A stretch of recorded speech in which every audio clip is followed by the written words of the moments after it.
This is Megan Dweezil coming at you from the great Indiana wilderness, and we are out today in our earth shelter that we're constructing. And as you can see, okay, that is the support system for the roof.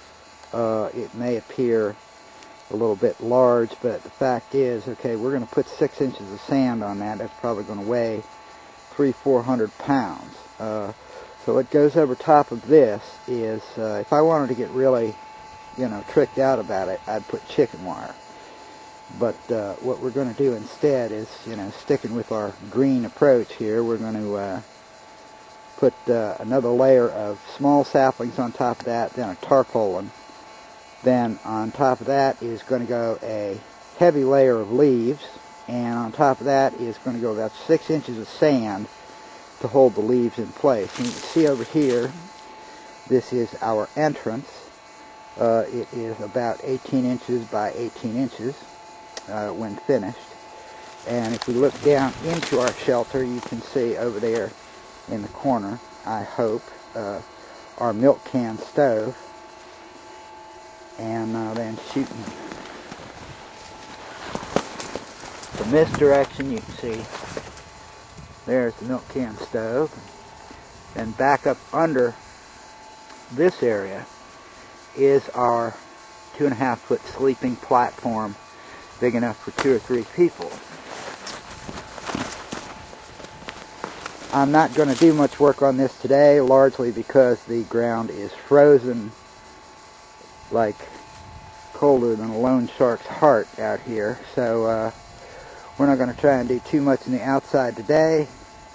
The obvious question being, what happens if the world ends tonight? And what I can tell you about that is,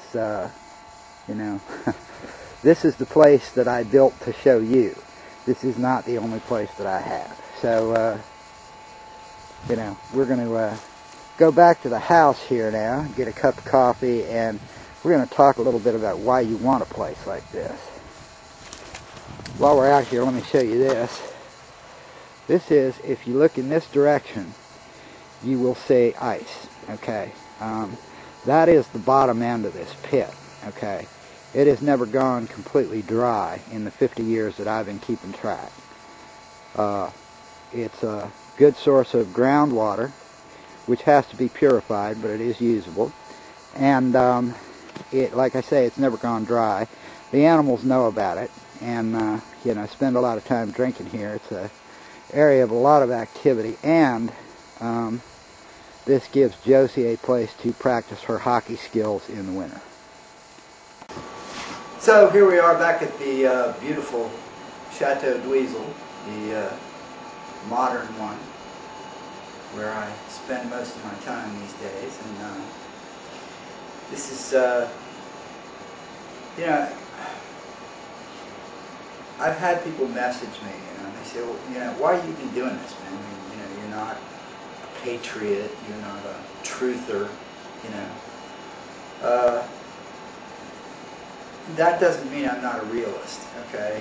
If you wanted to, read the shit on my wall, what it does say, is that I'm a military veteran, and it also says that I'm an anthropologist. And, history is what it is. I see people, getting all tweaked about the various things that are going on in the world,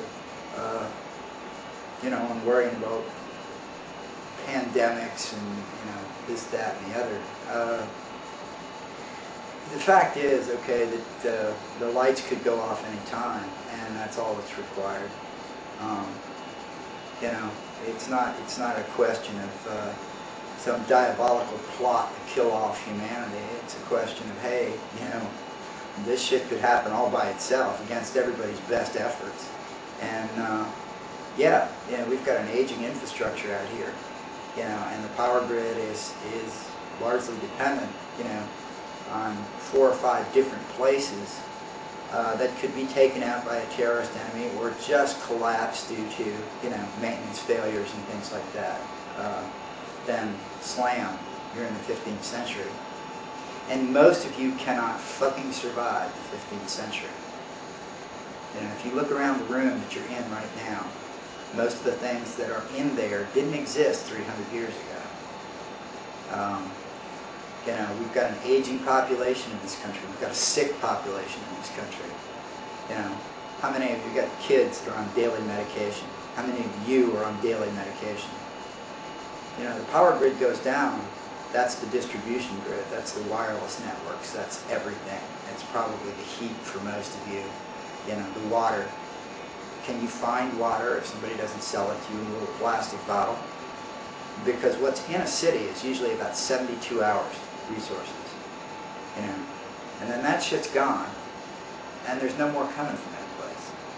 Now what do? You know, can you survive the 15th century? Do you have a place? Our little shelter, which is not the only one we have, took about, I guess we've got maybe 12 hours working it right now. It could go any place. You know, you don't have to have a fucking mountaintop, you know, 5-acre retreat in the Smokies somewhere. This thing could go 15 feet off the highway. You know, nobody would ever know that it's there. You have to be kind of careful constructing it. But yeah, you know, you can put these things basically anywhere. And you can use them to cache stuff. You can, you know, have basically small supply depots, you know, that you put out there. And these are the kind of things that are going to be necessary, you know, in the event that there is some kind of a major breakdown. Like I said, I don't think it's, you know, I don't think that it's got anything to do with being, you know, some sinister bullshit that somebody's doing. I think it's a question of, you know, there's a lot of fucking people in this country right now. You know, a lot of them consuming resources, and the resources are not getting upgraded. You know, the grid's not getting upgraded. Every day, you know, we're more and more dependent on this shit. You know, every day, we become less and less able to survive 1500.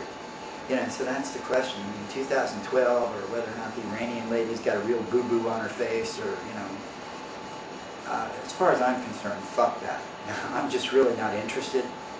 Okay, there's too much stuff that could happen tomorrow. And the question is, how do you stay alive? How do you keep your family alive? Can you do that on what's in your house? Can you do that on what's in your pockets? You know, or in the trunk of your car? You know, and that's what I'm going to be about from now on. Okay, so, you know, I'm going to show you all how to do that. I got taught by some of the best, you know, in both in our government and you know, the people who were seeking to do us the dirty. There are a lot of neat tricks.